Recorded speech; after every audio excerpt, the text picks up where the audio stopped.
This is the examination of the hidden human condition. You're listening to the Hidden Killers Podcast. This is the Hidden Killers Podcast with Tony Bruschi. Bryan Kohberger is our topic of discussion on this segment. We're talking with the psychologist Dr. John Delatorre about it. A lot of delay tactics, stall tactics, all those sort of things seemingly being employed by the defense right now to buy more time to figure out what on earth they're going to be arguing on the behalf of Kohberger. Would you agree? Yeah, I mean, this is all part of trial tactics. This is the stuff that you don't see on television. This is the stuff that isn't included in true crime docuseries or podcasts or anything like that. This is the part of the process that I think a lot of people don't quite understand, which is, yes, there is a constitutional right to a speedy trial, but if you're the defendant, I don't want a speedy trial. I want it to take as long as it can take, right? I want to make sure that the prosecution has crossed all of its T's and dot all of its I's. I'm making sure that I'm working them, right? Mm-hmm. If they have the burden, then they have to put in the work, and I want to see all of it. So whatever my lawyer has to do to grind this thing to a halt, flimsy alibis and other stuff notwithstanding, whatever it is that they need to do in order to get themselves prepared, then they need to do it. And I'm willing to sacrifice some time in getting this going to ensure that the prosecution has made this case.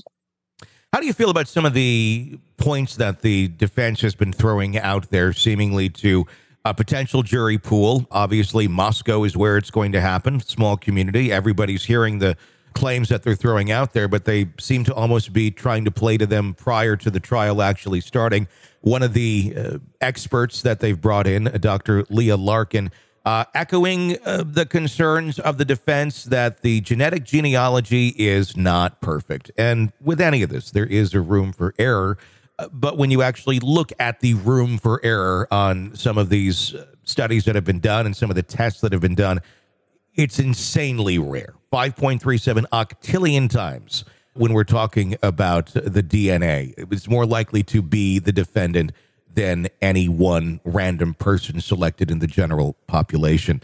Are they being effective by putting out terms like phantom matches and things of that nature to sow doubt in things that really don't have a lot of room for it other than just on the surface?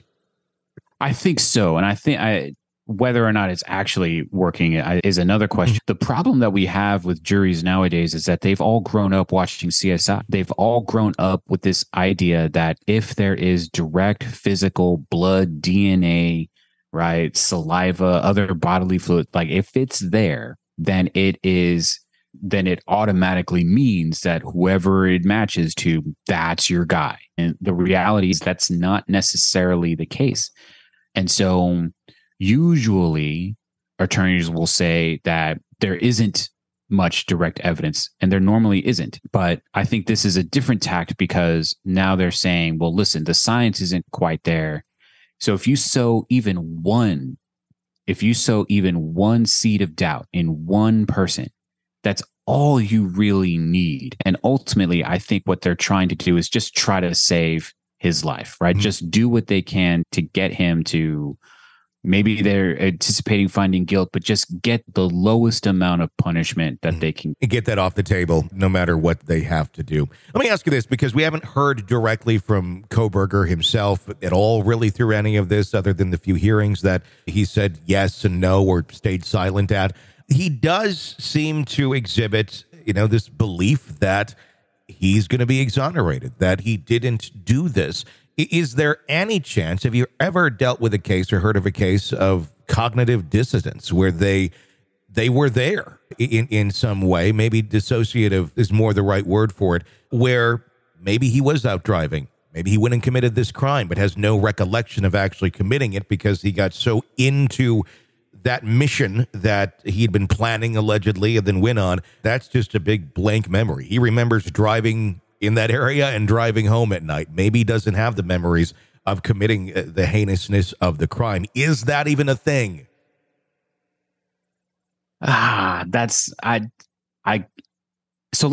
I can't see it because let's say he is on this mission. Well, how are you going to know that you've actually completed the mission if you don't have any recollection of it. So I don't believe that he's forgotten. I don't believe that he is in some kind of psychological state in which he has somehow repressed that memory. Whoever did this most likely enjoyed doing it and most likely has a fond recollection.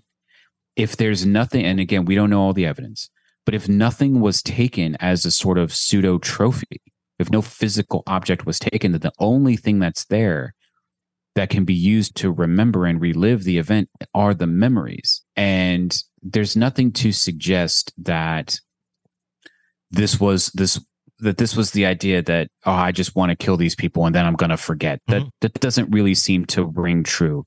If he did this, he can recall it. But what incentive does he have to tell anybody that he can recall it? None. Yeah. Right. So he's just going to sit there and be quiet because that's what the law allows him to do. This is an examination of the hidden human condition This is the Hidden Killers Podcast with Tony Bruschi.